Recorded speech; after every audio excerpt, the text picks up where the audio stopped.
Good morning. Good morning. Happy Thursday. This week I've been a bit under the weather, and it has me thinking about the process of recovery. You know, and the word recovery really means to get back to a state of normal. And we can always say there is no such thing as normal, but whatever that state is of our foundation, our homeostasis, where everything is somewhat in balance for that season. And for every person, that looks totally different. So, understanding that, it makes me think about when we are in Christ, when we come out of the world, our entire lives is a recovery process of getting back into what we're back alignment of who we are in Christ. And I remember a few months ago, I had a conversation with a friend. We were talking about what if our identity was stolen back, when at the time of our birth. What does that look like? What does that recovery look like?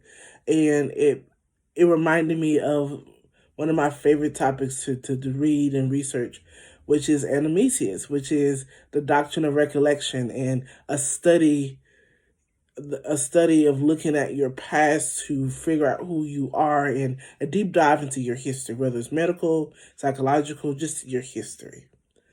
And in Christ, when we are becoming disciplined, God knows our history better than we know our history. He has the best vantage point and the best context of our history of why things happen, and we must allow him to help us recover. It's just like when David in, I think it's First Chronicles 30 or First Kings 30, when all the women in his village, his home was pillaged and the women were stolen, things were stolen.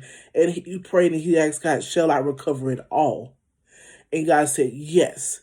Should I go after and recover them all? And a lot of times when we're in a process of recovery, we have to shake off this ideal of being a victim.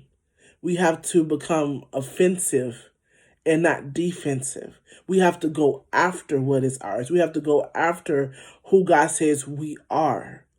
And how that looks may not always look the way other people want it, and not everybody's for that journey.